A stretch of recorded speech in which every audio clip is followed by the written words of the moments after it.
YouTube, what's going on? Happy Friday. So this is a tarp, an experimental tarp that I've been working on. Construction paper's it's not the best material to be using for these tarps. So, lesson learned. But at least I kind of have the gist. I think that the process I used is probably the right way to do it.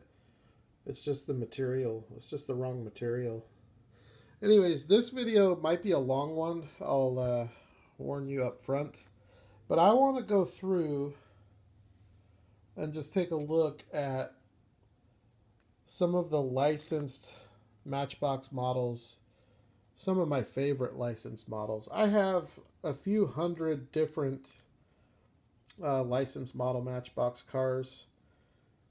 That is it's the main econo car that I collect. I don't collect a lot of Hot Wheels. I mean, I do collect them, but with Matchbox, I pretty much try to get every licensed model. At least one variation. So this is the new recolor of the Jeep Grand Wagoneer. I have to say, I like this one.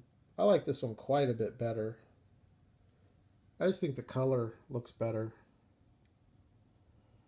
So that's pretty cool. Now keep in mind, all these cars I'm about to show you,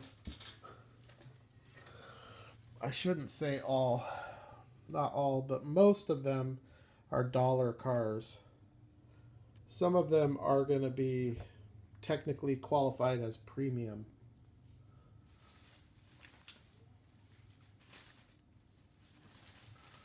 So I'm going to start with a couple of the new ones that I got. Starting with this Mercedes. This is from the new Superfast anniversary. Grabbed two of these. Of course, the Hondas were gone. I left the Volkswagen bus just because I'm not a fan of that casting. This is awesome. This is a really nice casting. I think this is a new tooling. Well, actually, we should be able to tell the base. So this is a 1952 Mercedes 220. Or is that 62? 220 SE Coupe. 2017. So that's got to be a pretty new tooling. Does have opening doors. What I found kind of weird about it, as you can see, very nice detail. But what I found kind of weird about it was these tires. Gray tires, and they're plastic. Whereas all the other tires in this series are metal. Or rubber. Alright, so I need this one, and I need, where's it at? Where is it at?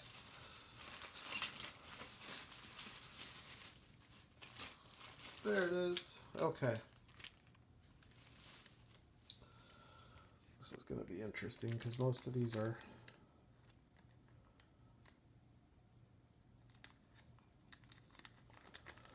I may have to do this in two parts. Alright, so this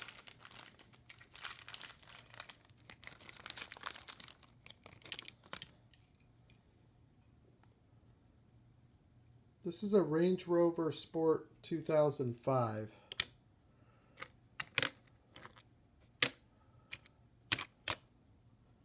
It's been a pretty popular tooling from Matchbox.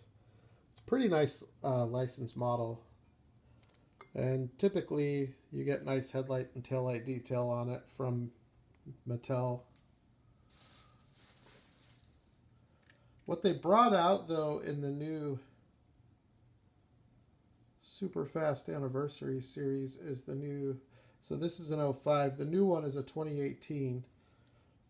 the 2017 copyright base. So it's a completely new tooling as far as I know. This is the first release of it. And I left one of these. But I realized it was a new tooling. I might have grabbed it. It's definitely... I think it's a nicer tooling than the old one, but not by much. They're both pretty nice. But this one does have rubber tires, though. Which I don't care too much about the rubber tires with the Matchbox cars. Because to me, even the rubber tire cars are cheap. It's like a main line with rubber tires. It's not like Hot Wheels premium. You know, the Hot Wheels adult collectible cars have much higher quality. You get headlight, taillight detail, metal base, real riders. With the Matchbox rubber tire cars, that's the only thing you're getting. Because even the dollar main lines have headlight and taillight detail. So it's a very insignificant step up.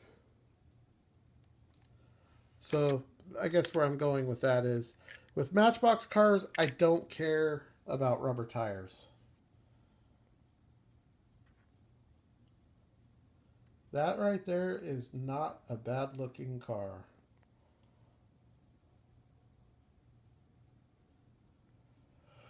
Okay, let's work our way through. I'm going to start with the ones that are out of the bags.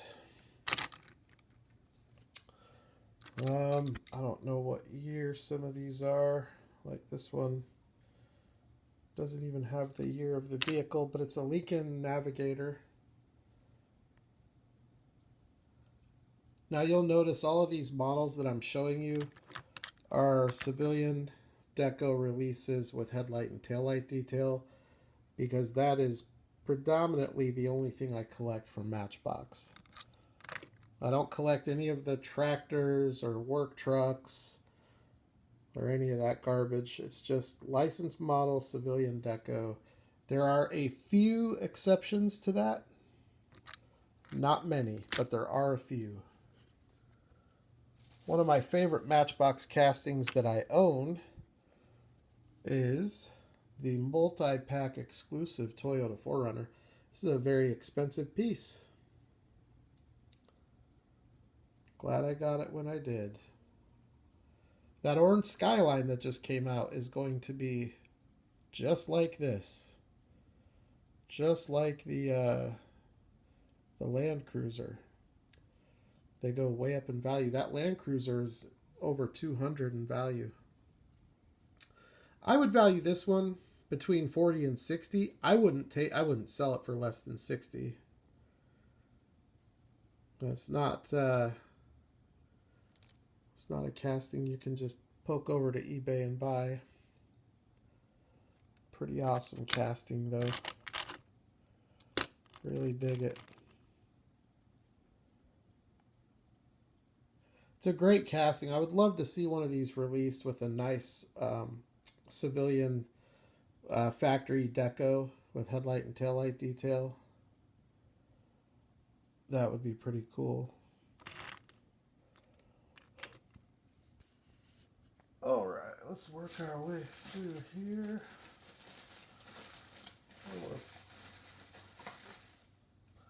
Another one of my favorite models. See the mess there, but the new Cadillac Escalade, I really dig it. I have the old Escalade tooling as well, and I thought about bringing that one out for the video, but it's just not as nice.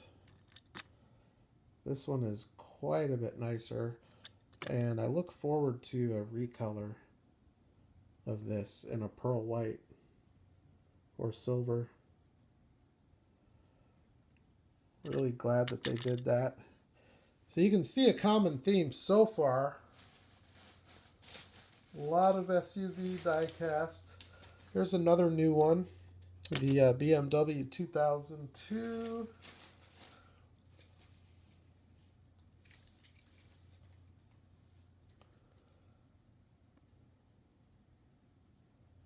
Thought they did a great job on it. but one of the few cars where I feel like Hot Wheels did a better job. I really do like the Hot Wheels. But I do like on this how they made the front end part of the casting. They could have made it part of the base. And when that happens, it really almost ruins the car. Here's an example. You know how much more awesome this thing would be if that front end was part of the casting and not part of the base? But with the BMW, it is part of the casting. So is the back. So that is very nicely done.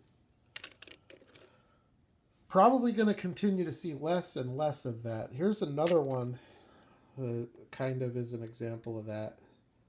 Like, this is the old tooling. If you look at the new tooling, because they retooled it, it's quite a bit different. A lot more plastic in it. The front fenders, the step-ups. Whereas with the original tooling, it was just all die-cast. And the first few times they released this, it had some really nice civilian deco. Factory colors, headlights, taillights.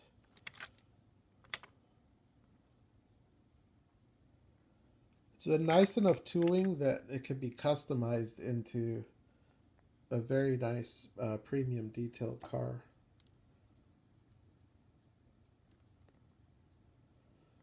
So that's one of my all-time favorites there. Here's one that I had out. This is just a cool looking car here. I think a lot of it has to do with the color, but this is a Citroen. What's the model on this thing? Citroen DS. French, little French car. Vintage. I've got this in a couple colors, but this is the one that really does it for me. This is quite an interesting car, too. It was actually a really well engineered vehicle. The front axle is quite a bit wider than the rear. It's how it is in full scale. But there was a lot of engineering in this car. It was actually quite a bit ahead of its time. And some interesting styling, you know. A lot of people don't care much for the look of the car. I don't love it, but I don't hate it because it represents, you know, it just represents a nostalgic time. You know, cars back then had so much more character. And even though this isn't an American car, you know, back then Americans were making muscle cars. Well, in Europe, the cities were far more developed. The streets were much smaller. You didn't really have the superhighways quite yet outside of Germany. And you had small cars. You had the Minis, and you had the Fiats, and you had the MGs, and, you know, the Jag. Britain and France, and Germany too, for that matter, with Volkswagen and Porsche, there were a lot of small cars because the infrastructure was just different than what we had here. We were still, you know, young in our development. Even though we were 100 years into the Industrial Revolution, the American superhighway really didn't come to be until post-World War II. That's when it really started being developed. So by the time the 60s came around, you know, we're 15 years removed from World War II. And so that was when America was starting to hit its stride with the automobile. In my opinion, a lot of people would say it happened in the 50s, but the 60s you started seeing a lot more innovation and a lot more power, and I won't say a lot more styling, because the styling in the 50s, those Art Deco cars are just amazing. But cars, they have such a crazy history.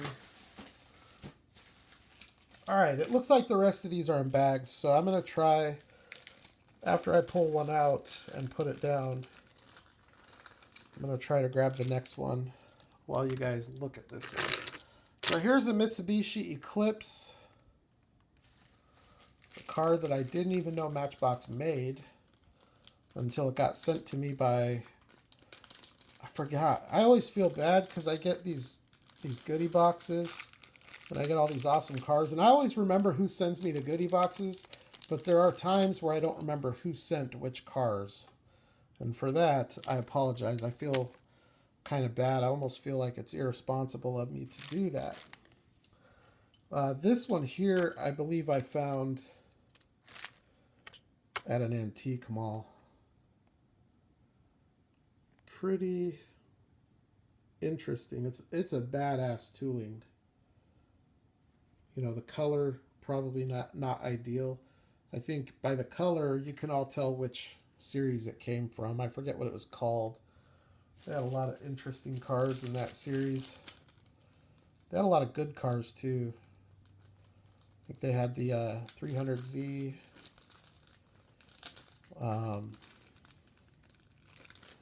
They had a couple Ferraris. I know they had an F40 in there. But this, I just like it because I'm sure it exists, but I haven't seen this Matchbox tooling in any other deco. I'm sure there's one out there, but... So this car, one of the most iconic cars in automotive history, the Lamborghini Miura.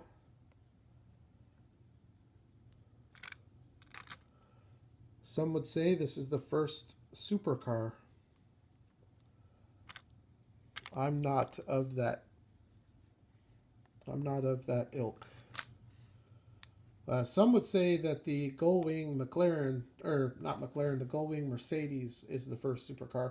I am of the camp that says it was the Ferrari F40. To me, that's the first supercar. Because that was a turning point in modern technology and innovation. That car had so much technology that was new and hadn't been used before. But the main reason why, for me, that's the first American supercar is because that was the first 200-mile-an-hour production car. But this, it's not to take anything away from the predecessors. The Countach, even the earlier Ferraris, the 308, the Testarossa, certainly the Lamborghini Miura, some of the early Mercedes, even some of the early Porsches, they're all marvels of engineering. And much respect to all those cars. But for me, for my money, it's the F40. But I guess it would depend on how you define supercar. Because even the F40 doesn't even compare to the cars coming out today. So, all right. So this is a Volkswagen. Jeez, you can tell it's late. I've had a long week. It's a Cadillac CTS wagon. But I want to see something. My boss has a CTS-V coupe.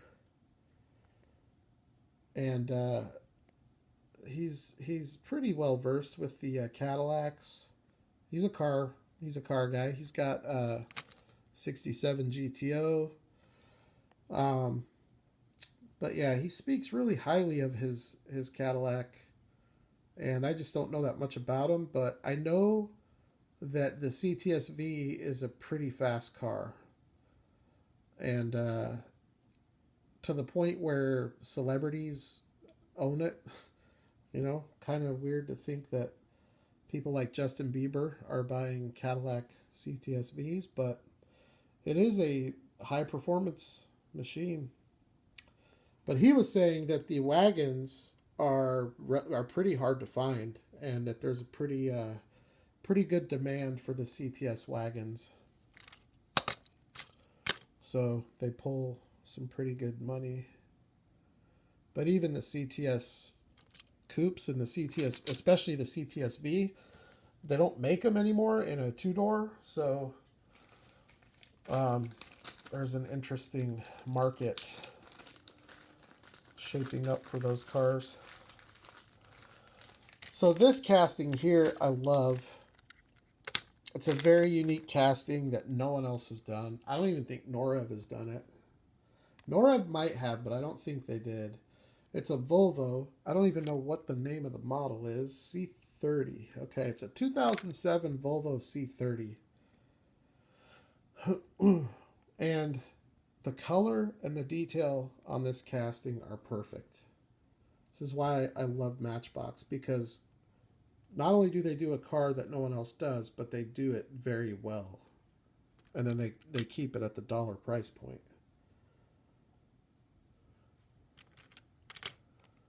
There's no doubt about it. If you are a civilian model enthusiast, that Matchbox is definitely the alpha.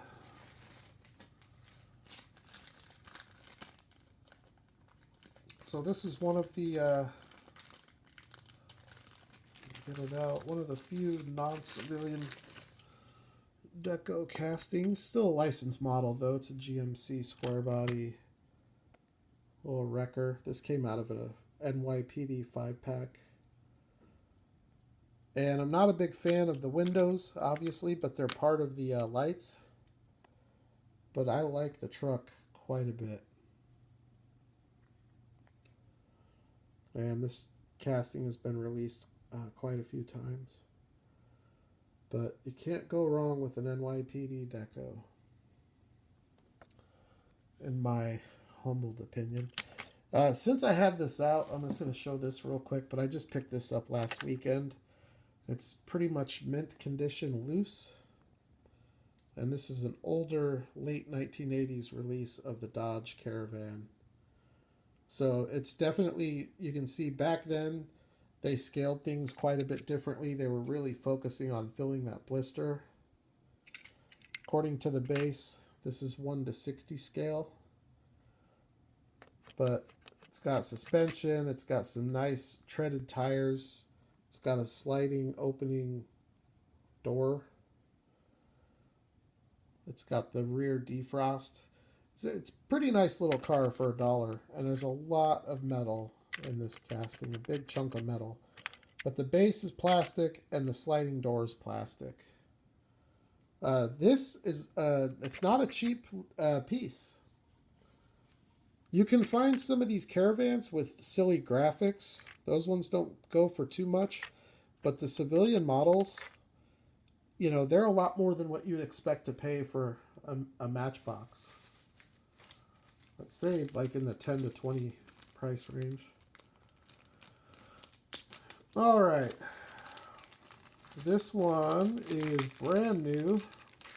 This is probably my favorite car that they brought out in the last 12 months or so. This is the Mazda CX-5. And I just love it. I love the color. And I just like the detail of the car. It's well proportioned. The wheels look good. The headlight tampos look pretty much on point.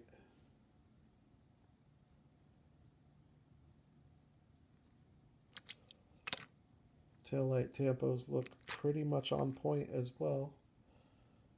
So definitely one of my favorite Matchbox cars of late. And I think I'm going to just do a couple more and then I'll do a part 2. Because we're pretty close to a half hour. And I don't like running a half hour. Much less running longer. So in my collection of licensed model Matchbox cars, I do have a couple that were picked up at antique malls that were not completely mint, but very, very close. And this is one of those cars. It's a 2006 Bentley Continental GT. So it's not mint. You will see some very slight play wear on this casting. Like you might see a little bit of the chrome missing from the wheels, and then there's like just a little smudge on the roof. So it's nothing major. I'm pretty particular when it comes to putting cars in my mainline Matchbox collection. This is about as bad a condition as I will accept. If it were any worse than this, it would not be in the collection. But I don't think these cars, I think that these are like $10 to go to eBay to grab one of those. I just don't want to do that.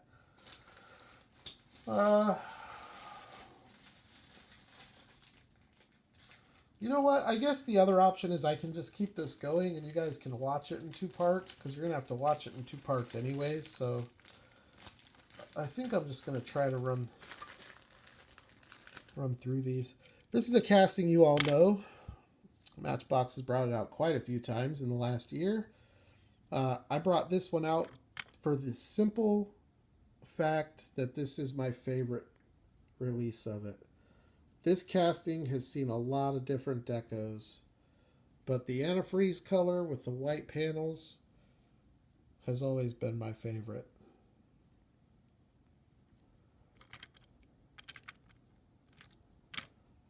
Very, very cool.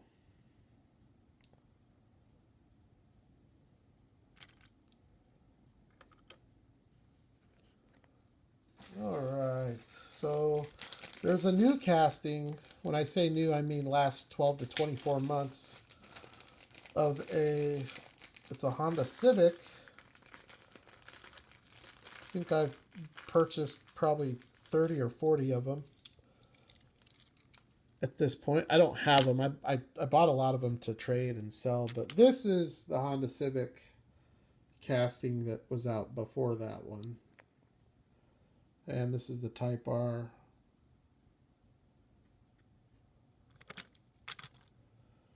There was a period of years from, I'd say, like 07 to right around 2011 or 2012 where Matchbox was just crushing. They were crushing. I mean, that was the era of the Audi R8s and the Alfa Romeo Giulias and the Bentleys. Just so many good cars. And then they got away from it and they started getting crappy. And now they're finally heading back in that awesome direction again.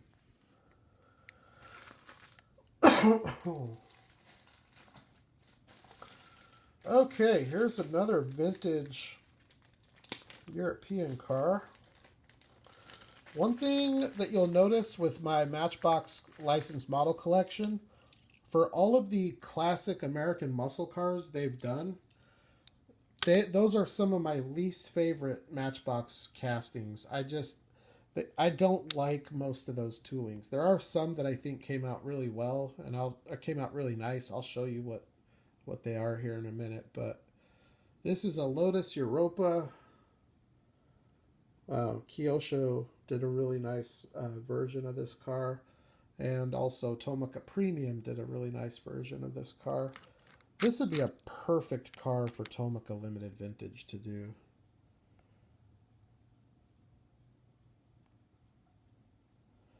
But vintage European from Matchbox, pretty tough to beat. Another vintage European. I don't even remember where I got this one. I don't remember where I got it or how much I paid. I think it might have been sent to me by someone. Again, if you sent me this, I am sorry. It's just impossible for me to keep track of all of them. But this is a 79 Lesney Products copyright.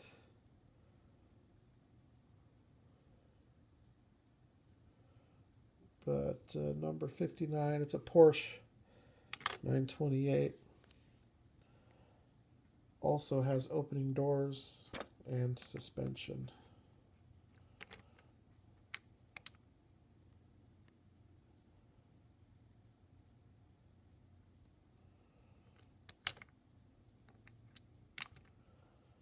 Pretty cool. I don't mix in a lot of the older castings with this collection, but this one definitely goes in.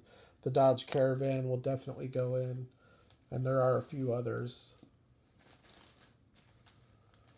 Another vintage European. That seems to be the trend.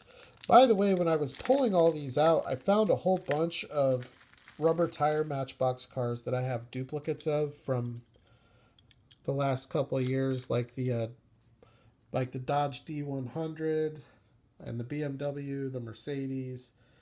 If any of you are interested in those, let me know. But this is obviously an awesome car. So we just saw the 928. Here we have the 914, I think it is. I have this same car from Kyosho. Yeah. 914. Very cool little car. I have a couple of different colors of this casting. I have a couple different colors of the Lotus Europa also.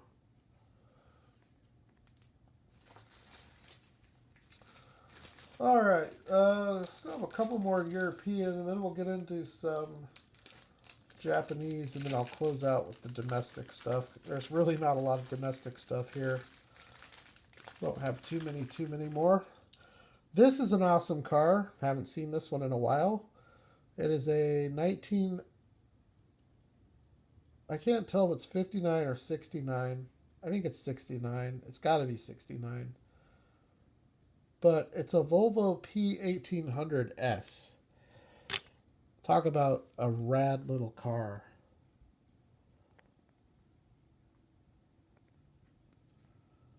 That is cool. See, this is just the stuff that I love. And Matchbox has some really nice Volvo castings. And no one else does. I don't think Hot Wheels, none of the import brands, there's just not any Volvo stuff out there. Not that they're great cars that everybody wants to go collect, but I mean, I literally don't think any other brand makes Volvo. But here you have Matchbox that has a decent little assortment of Volvo cars. This one I'm not going to take out of the bag. It's not a vintage European car, but it is a European car. This is the 1M BMW that was originally put out as the M1.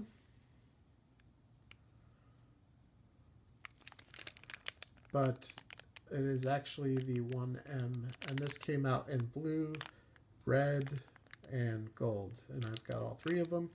Don't know why I grabbed the gold one, but I did. I think it's probably worth taking the rest of these out. So, just like the Bentley, this is the other car that was picked up secondhand with a little bit of play wear. This one, almost borderline too poor of condition for the collection. But as you can see, it's a 350Z, and I'm a big fan of Nissan, although I do prefer Toyota. But this is a great car, great casting.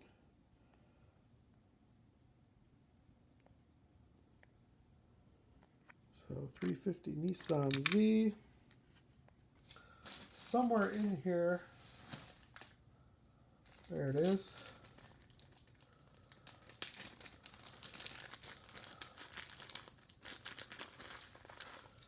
So this is the, well, it says Nissan. So the base says Nissan.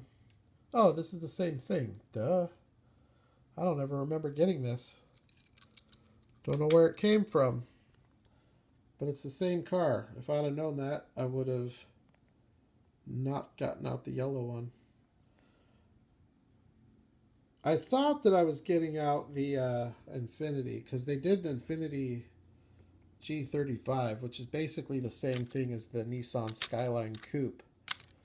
although it was known in Japan as the Skyline, and it was known in the US as the Infiniti. But another cool car. So both of those are the same. Sorry about that. My fault.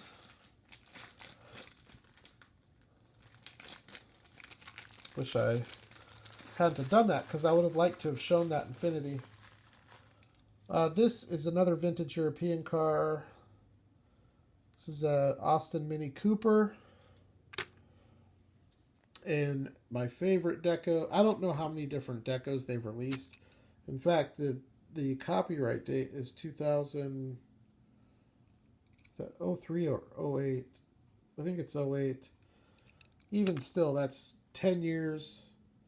I'm sure it's been out in many colors, but I do like this one a lot.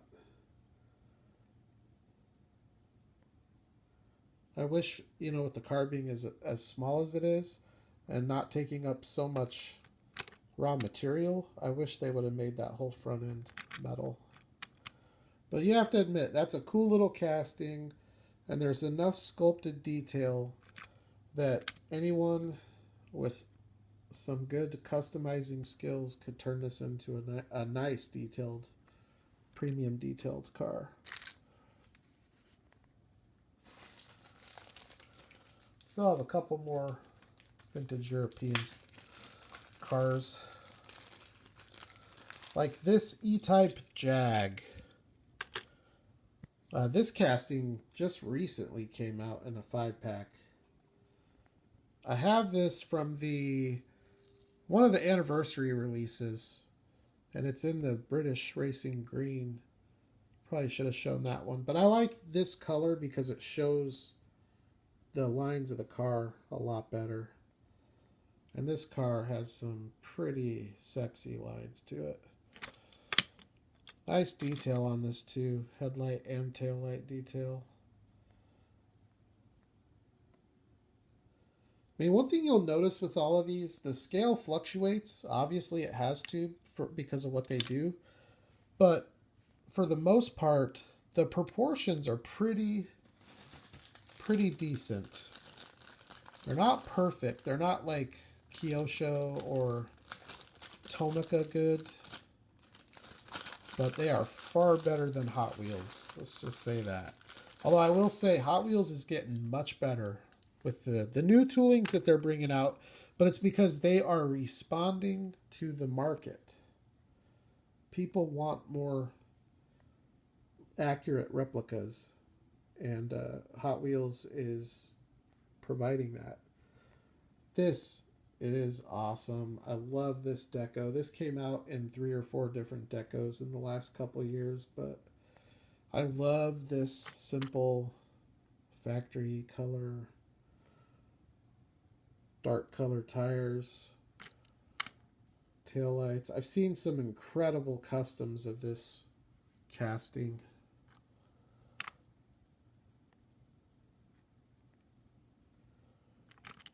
Very, very cool. Okay, how many more here? One more. Two more. 2 more European cars. Oh, I only got 2 American cars. I thought I grabbed a couple more.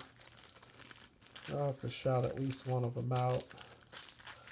Okay, so this is another vintage Jag. This is the XX120 SE. You don't see this casting from Matchbox very often. I don't know why, because it's pretty freaking cool.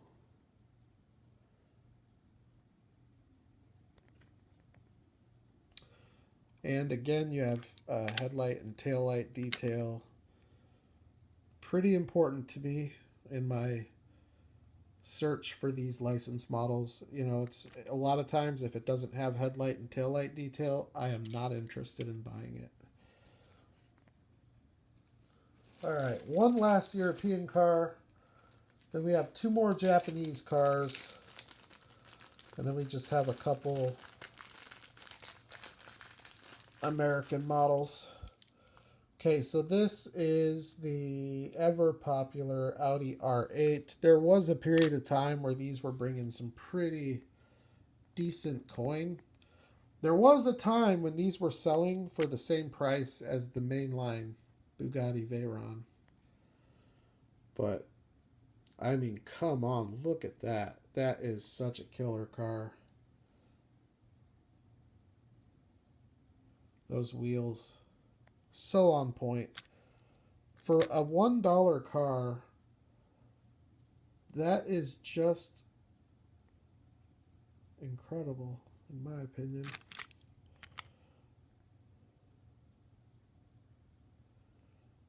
$1 car. Good luck finding it for $1, though. Gotta hit your local toy shows. I got mine coming up first weekend in March.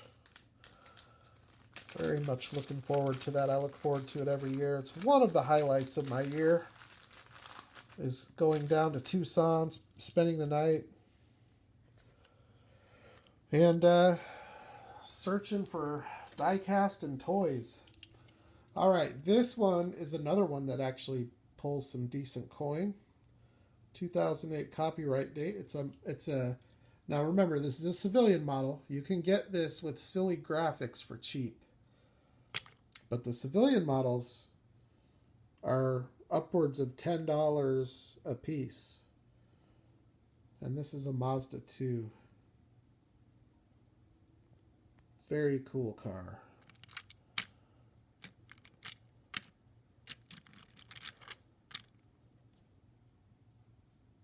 I like it quite a bit. Okay, so that only leaves us 3 more. I'm going to show you the last Japanese car. It's from a auto manufacturer that has really clamped down. They don't license their brand out like they used to. There's something going on with it. A lot of people are speculating. No one knows for sure. But this is a Toyota Prius. And again, this is another one of those cars that seems to always come out with some kind of silly taxi graphic or something like that. But the civilian deco doesn't show up very often. It is a right-hand drive Toyota Prius. But I'm a diehard Toyota enthusiast. I'm not a big fan of the Prius. They are extremely harmful to the environment, contrary to what people might believe. There are scientists that theorize that a Toyota Prius leaves a larger carbon footprint than a Ford Powerstroke diesel over the life of the car.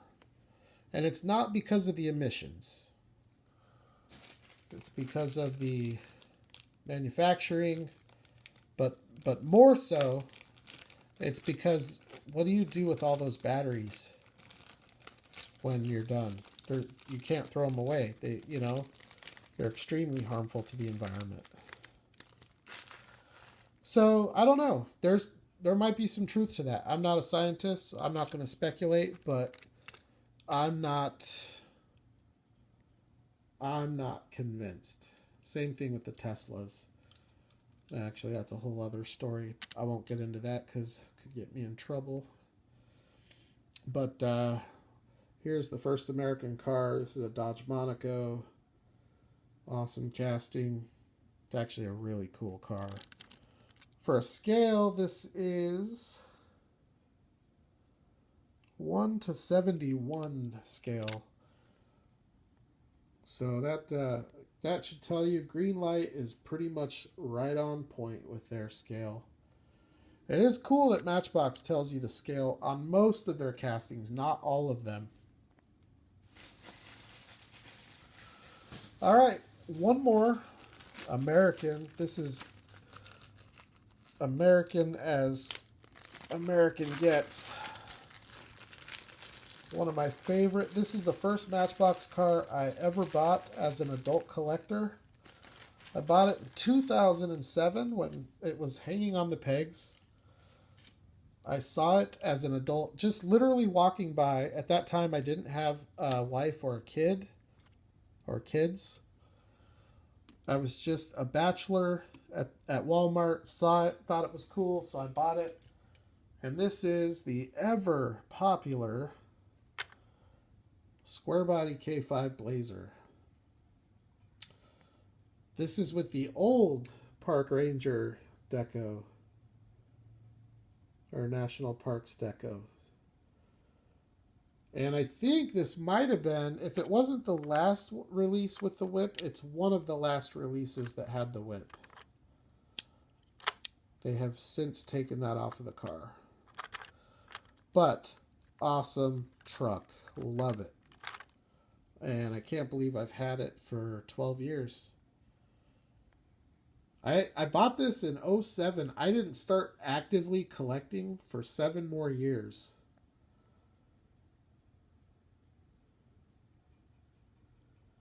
And the most recent release of this is the Stranger Things colorway with rubber tires. I do have that one as well. I also have the newer Park Rangers livery. But this is an excellent tooling, other than the fact that the front end is part of the plastic base. That's the only thing about it I don't like. Everything else about it I think is very well done. Would make for an awesome custom. But now that Greenlight's bringing this casting out, we'll just have to see how that looks. So, anyways, so that is a pretty basic run through of my favorite license model Matchbox cars. So everything from Escalades to 4Runners to 4x4 station wagons.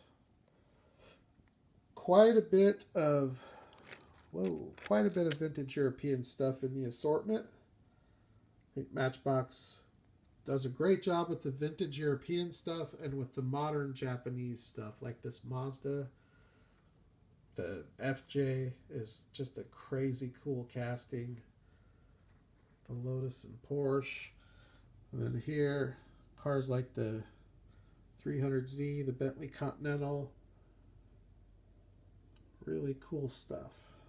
So, all right. Well, thank you for spending this past basically hour. Whoa, there they go. Thank you for spending the last hour watching the channel, checking out these Matchbox cars. Which ones do you like? Which cars would you like to see Matchbox do? I would like to see Matchbox. I'd like to see every brand work their way into the 1980s. Because they pretty much went 1960s and pretty much skipped to the 2000s. There's really nothing in between. So, you know, one car that I've really wanted to see, a second gen Toyota MR2. Hot Wheels does it, but it's from the late 80s, and it's just a horrible casting. I'd love to see Matchbox do it, or even Kyosho. But thanks for watching. I have to admit, for dollar cars, they don't look half bad on the layout. I think that speaks volumes to the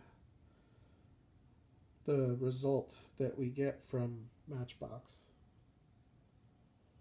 So, you guys have a good weekend. I hope that I'll be back before the weekend's out with some cool diecast, but if not, I'll catch you at the next one.